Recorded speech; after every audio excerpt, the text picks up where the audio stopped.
Hey everyone, so a little bit of a different video today. Recently, over the past couple of years, my interest in horror has grown naturally, and I've started to go to horror conventions. There's just something so lively and fun about seeing other like-minded weirdos really flex their freak flag and just kind of dedicate a whole weekend to the genre. So 2 years ago, I had gone to my first horror convention, Silver ScreamCon in Massachusetts, and last year I had gone to Kentucky for Scarefest, and this year I was able to double up the ante, and I was able to go to CThorrorFest earlier this month. This was such a perfect opportunity and kind of a blessing in disguise because I knew how long the list of guests I wanted to meet was gonna be at Texas Frightmare. So I was able to meet David Howard Thornton, I was able to meet Linda Blair, and even the lovely Felissa Rose. And getting to meet these guys was amazing, especially because with two of them I was able to actually get a recording out of asking them what are 3 of their favorite movies, just because it just occurred to me that would be like a fun thing that I could either look back on to see if I've seen those movies, or if I haven't seen them, then what better of a recommendation than to come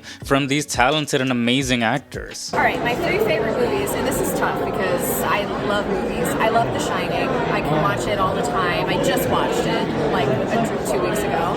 Anchorman. I really love Will Ferrell. Let's say the Terrifier franchise. It's a safe bet. Yeah. And I enjoy watching it. I enjoy being a part of it. 3 movies that I love? Yeah. Wow.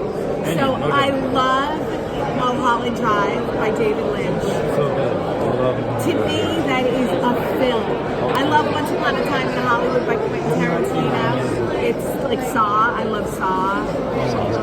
They're intellectually stimulating as well as really captivating in such a gory but interesting way, if that makes sense. It was certainly not shocking that Linda Blair and David Howard Thornton were really great to meet, but hands down the highlight of the convention was getting to meet Felissa Rose. I'd already heard that she was an amazing booth, but it's basically mandatory if she's ever at a convention to go see her just because of how sweet she is. And naturally, because the convention itself wasn't really that huge, I was able to meet all 3 celebrities within a relative amount of time. Like I got there probably around 8:30 and I was done by noon. So CThorrorFest was truly an awesome time and surprising because I hadn't known about it until like 2 months before I went to the event. But Texas Frightmare is a whole other beast in general. So having gone to a few of these conventions by now, I have now picked up tricks on what to do, especially if you're somebody that can't be one of the first to get the VIP tickets for these things. There's certain things that you just are gonna have to do if you want to get to meet the celebrities you want to meet. For example, Friday, the first day of Texas Frightmare,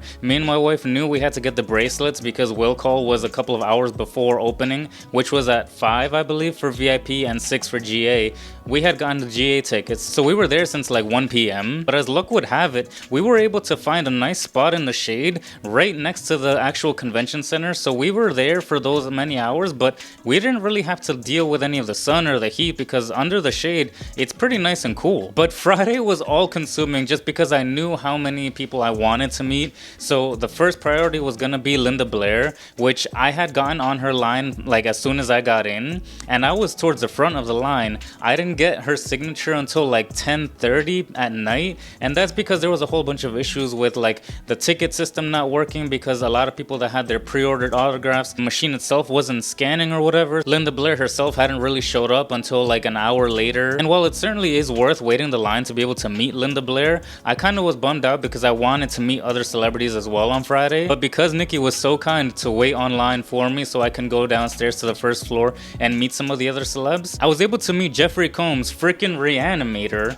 and I was able to meet Jasmine Savoy Brown, which was so sweet, and honestly, her booth was awesome. I really liked being able to talk with her. She was talking to me about like France, of all things. Like, it wasn't anything related to Scream or anything, but I just really loved that interaction. And it only got better from there because we were able to get Linda Blair's autograph, and we were able to snap a picture with her as well. And we were even able to get a bit of an interaction with Kane Hodder towards the end of the day. Kane Hodder is such an intimidating person to me, not because he's mean or anything, but just because of how kind he is, but also because of how much of an icon he is. So it was really shell-shocking to be able to have a conversation with him. And he's definitely one of those celebrities that gives his all to each interaction. He is not the type to just sign and buy. He really likes to talk with you and get to know a little bit about you with every single interaction. One of the funny things about, I guess, just not being so adept to all of these conventions is that Friday and Saturday are like night and day in comparison to prep time. Saturday's line was so much longer in the same amount of time that it took to get any sort of line forming on Friday,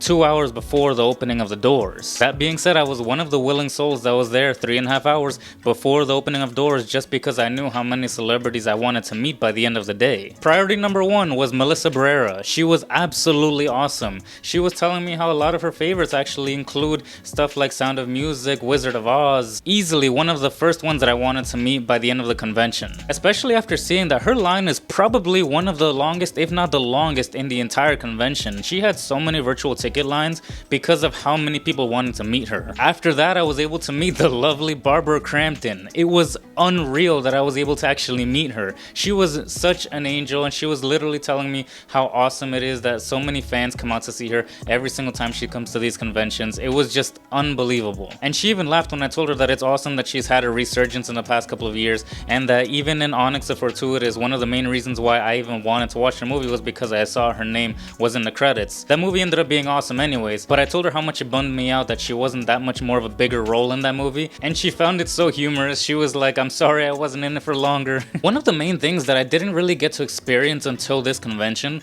was getting to go to see the panels. It's not because I didn't want to see them, it's just because the lines for a lot of the celebrities that I wanted to go see were so long that it never really gave me the opportunity to go see those panels. This year, I made sure that I was able to get to see quite a few of them actually. First one I was able to see on Saturday was Horror High's Class of 2025, which included Melissa Barrera, Kevin Durand, Alicia Weir, and Cole Sprouse, which was an interesting throw in there. Although obviously Catherine Noonan was supposed to be there, and her cancellation was one of the saddest things about this convention for me because I really did want to meet her. But nevertheless, Cole Sprouse was awesome, and he's just got like a charming energy about him. And I was able to take a picture with Art the Clown in costume, and it was just unbelievable that I was able to do that. That was one of the things that I wanted most, and as soon as I saw his photo op tickets available in costume, I snatched that up so fast. Truly an icon. Another thing about these conventions is that just naturally, because of how much time you're there, you're exhausted by the end of the day. So the fact that we were able to go on Sunday after that was just a miracle to me, at least. That being said, it was definitely worth it because I was able to get a picture and a signature from Patricia Arquette. And although I didn't really get to talk to her just because of the sheer size of her line, they really were just telling us that it's like a snap a pic and an autograph and that's basically it.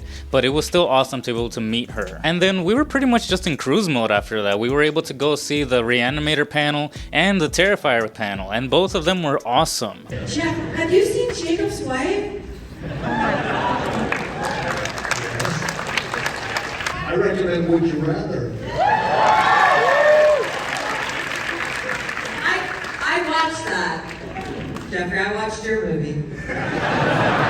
I'm so impressed with the people, especially who make their, because you have to make your own costume. There's no Santa costume anywhere, so I see these cosplayers put their blood, sweat, and tears, and I'm sure it's the most uncomfortable thing, and I've asked all, and we're all in the club now, that was just the worst costume in the world to wear. It's very beautiful, and everybody has looked incredible on it, and I'm just so grateful that you guys give a shit, so thank you. People had really good questions, really smart questions, and it was just really awesome to see people's appreciation for those movies. So all in all, this past month absolutely rocked. I was able to meet such icons and people that I truly respect their work, and it was just something that I truly hope to keep expanding on, to be honest. But that's it for me. I'd appreciate a thumbs up, subscribe, and sincerely yours, Anthony.